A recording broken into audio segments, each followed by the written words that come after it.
Enigma Renderings, where stories whisper through shadows.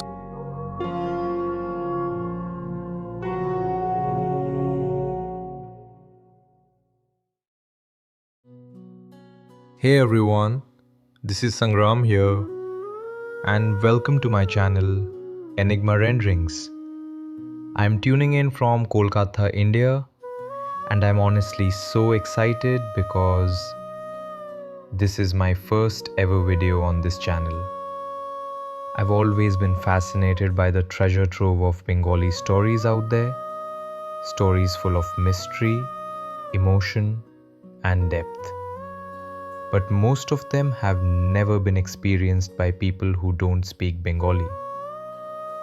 So through Enigma Renderings, I'm trying to do something a little different.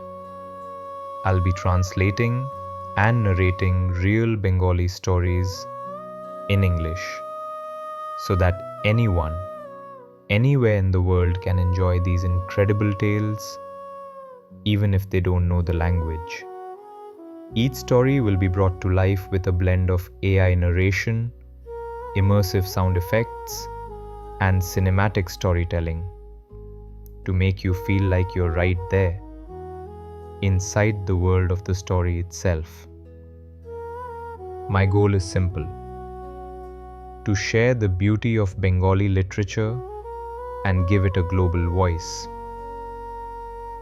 So if you love mysterious, emotional, and thought-provoking stories, then you're absolutely in the right place. Stick around, subscribe, and join me as we dive into some fantastic tales. Stories that I truly believe you'll enjoy, and maybe even feel connected to. Welcome again to Enigma Renderings, where stories whisper through shadows. Before we dive into today's story, let me tell you a bit about the brilliant author behind it, Bibhutibhushan Bandyopadhyay. He was one of Bengal's most celebrated writers, born on September 12, 1894, in a village in what is now West Bengal, India. He lived a life deeply connected to the rural landscapes that often shaped his stories. Bibhutibhushan was best known for his novel Pathar Panchali, which was famously adapted into a classic film. He passed away on November 1st, 1950, leaving behind the legacy of beautiful, evocative writing that captured the essence of Bengali life. Today, we are sharing his story, Maya, which means illusion. It was originally written in Bengali, and I've translated it into English so that we can all enjoy it together. I hope you find it as enchanting and thought-provoking as readers in Bengal have for many years. Let's get started.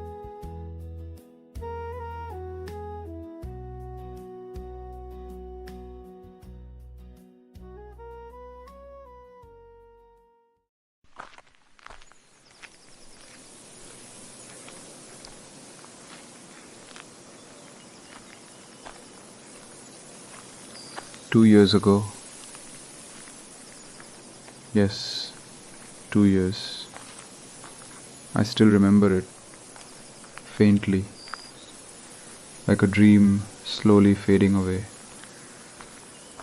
Everything else is lost in the mist. How did I even end up here? The road from Bagula runs towards Sindurani. I followed that same path.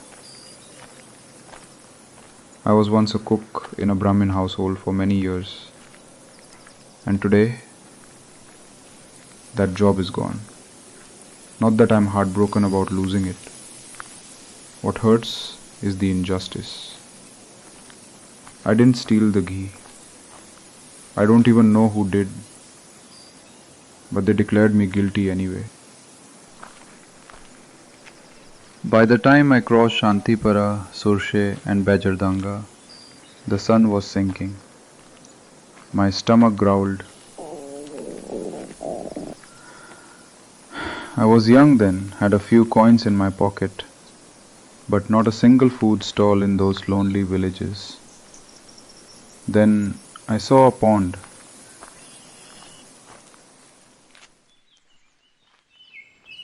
Beautiful, still.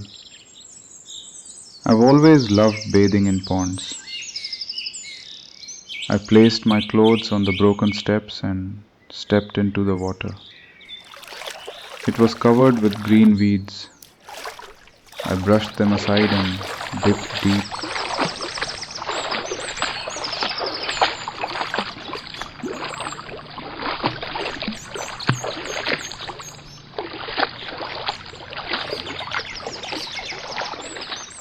It was the end of Baisakh, hot summer.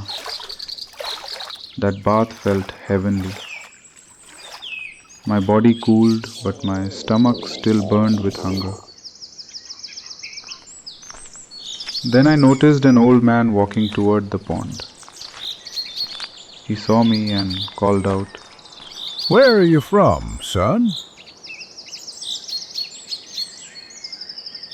"I'm a poor Brahmin," I said, "looking for work.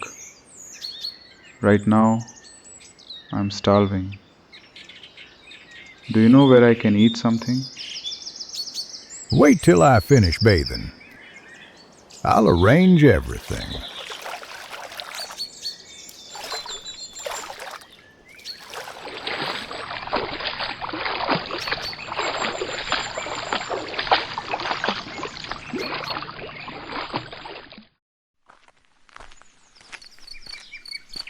After his bath, he led me through the village and into a dense grove.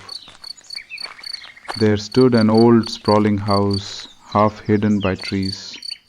"My name is Nibaran Chakravarti. He said, This house is mine, but I don't live here. My sons stay in Calcutta, Shiambazar. They fear malaria, so I come once a month to check on things. There's a big garden behind the house, full of fruit trees. So many, even the ghosts feast here. Would you like to stay?" "Yes, I can stay. "What can you do?" I can cook." "Good. Stay and cook while I'm here. We'll eat together." Gladly. He looked truly happy. Arranged food for me right away. After I ate, he gave me an old mat and a thick pillow. "Rest now." He said. I fell asleep instantly.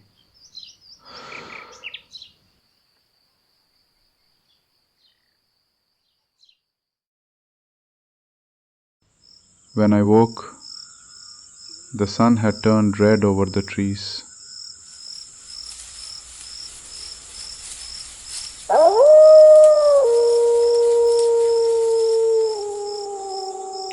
From the forest came the cry of jackals. I wandered around. Everywhere. Thick mango and jackfruit trees. No other house in sight. Only silence and forest. Then I saw him again, Nibaran, sitting by a broken temple, smoking.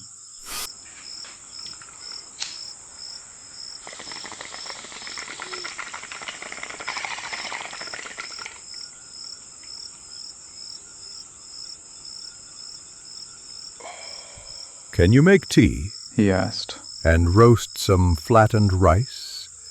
We'll eat it with mustard oil, salt, and chilies."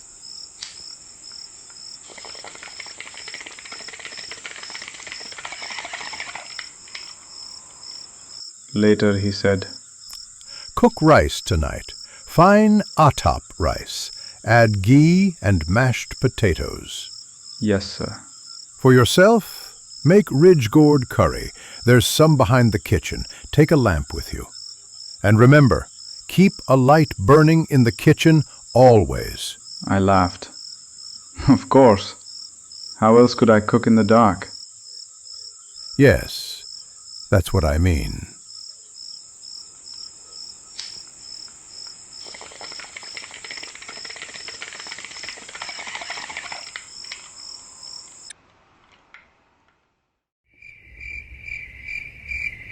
The house was massive, 15 rooms or more, long verandas. Most doors were locked. Near the kitchen, the veranda stretched wide, coconut and pomelo trees at one end. I went behind the kitchen to pick ridge gourds. It wasn't fully dark yet, so I didn't take the lamp. The weeds were thick, wild. I picked a few tender gourds and then I froze.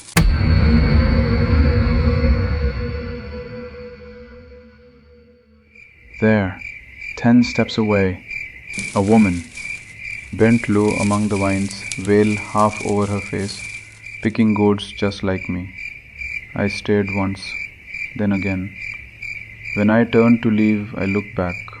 She was still there, still picking. Later, Nivaran asked, Did you find any? Yes, I said. Someone else was picking too, Where? behind the kitchen. Man or woman? A woman. His face changed. Where's a woman there? Come, show me.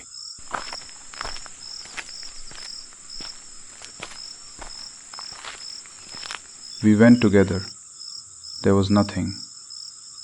He glared at me. Where's the woman? She was right there, near that bush. Nonsense. Seeing women in daylight, are we? I didn't understand why he was angry. Maybe she was just a village woman picking wild vegetables. That night after dinner, he said again. Why didn't you take a light? I could see everything clearly, I said. Even that woman. Never go out after sunset without a light. Never. Yes, sir. How old are you? 37 or 38. I'm 63. Listen to me carefully. Yes, sir.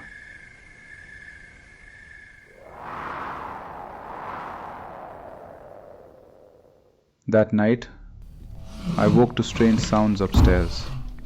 Dragging, thumping, as if heavy furniture was being moved. Maybe he was packing to leave. But at this hour, strange old man.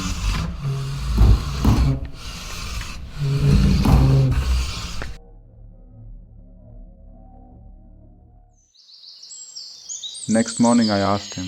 Me? He said, surprisingly, and then mumbled. Oh, yes, right. And said nothing more.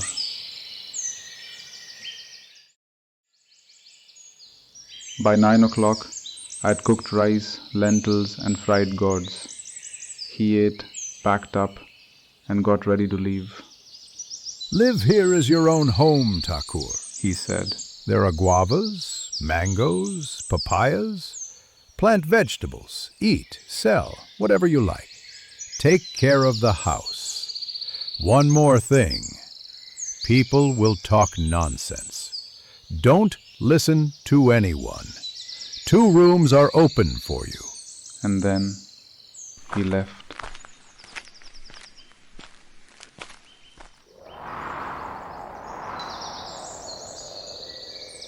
I felt like the heavens had blessed me.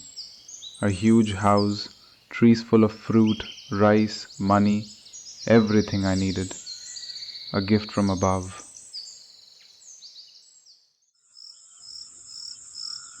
That evening I went to buy oil and salt.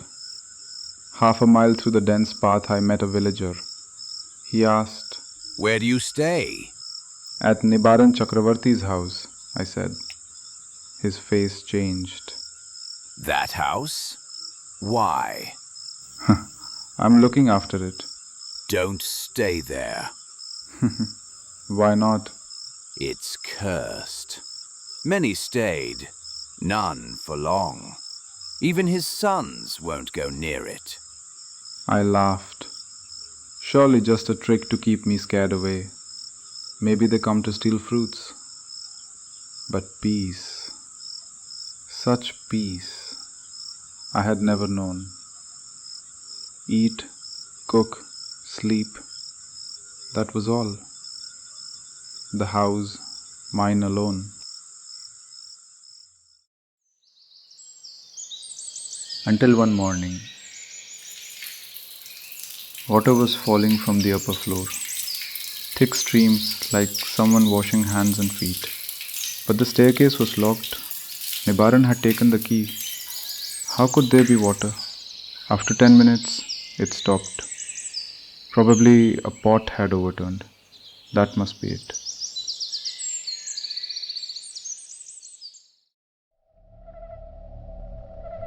That night, moonlight streamed through the window. A sweet fragrance floated in, intoxicating, unfamiliar. No such flowers near the house. I sat up and saw her.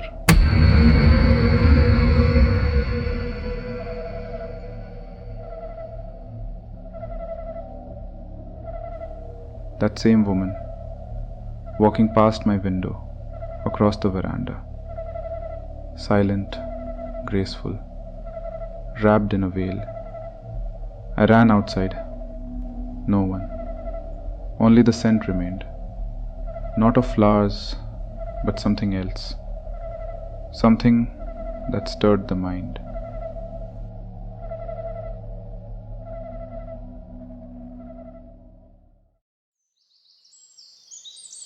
Next morning, I laughed it off as a dream. Days passed quietly.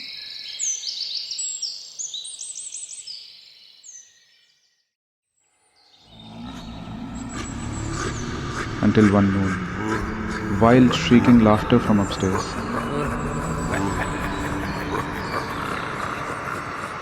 Not human laughter, something twisted, harsh. The air froze. I ran out. Every door and window upstairs was locked tight. Still the laughter echoed, then stopped.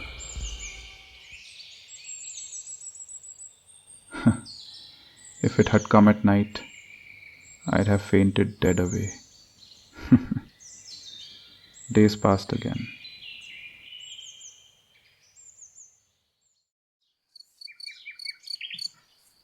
Then one afternoon, I saw her again.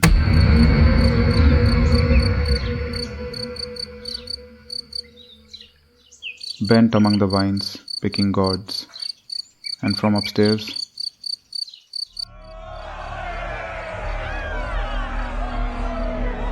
many voices shouting, echoing, a deafening commotion. Dozens of voices shouting at once, doors banging open. I ran out.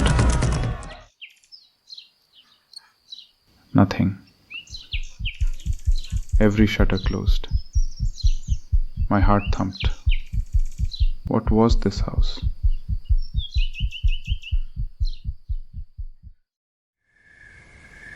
That night, after dinner, I lay down. Half asleep, I heard whispers. I opened my eyes. Around my bed stood dozens of men, each with a red turban and a stick. And every face, the same face, as if one man had split into 50. Someone has entered among us tonight, One said. Another replied. There's a man living here, in that world's house. Lies! Cried a third. Where's that house? We haven't seen it. Said the second. Then come, let us dance. They began a wild dance, furious, thundering, their movements passing through me without touching. Their cries shook the room until I lost consciousness.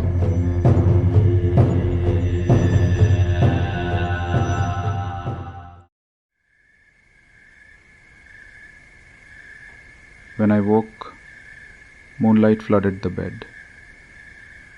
That faint fragrance lingered again, her scent.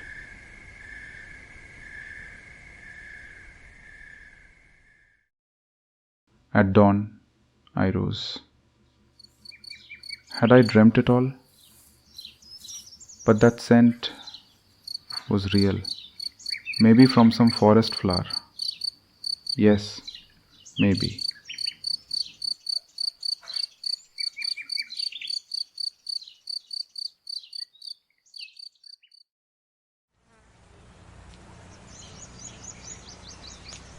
Later, at the village shop, the shopkeeper asked, Have you seen anything?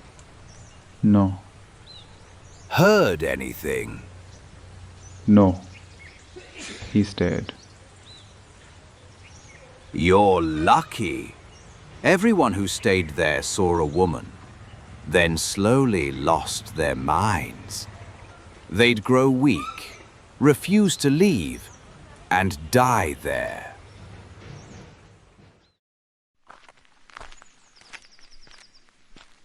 I walked back silently. Maybe I was losing my mind. But the moment I entered the house's gate, all fear vanished. I felt peace, pure peace. Why leave? I'm happy here.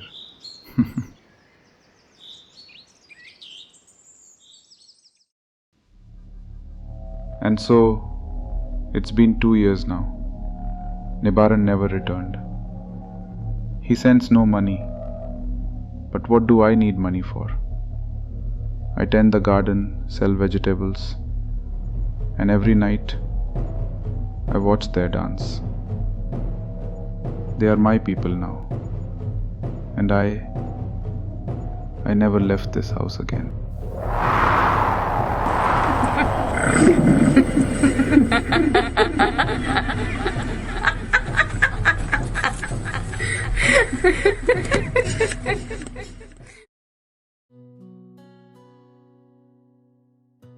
So guys, that's all for today's story.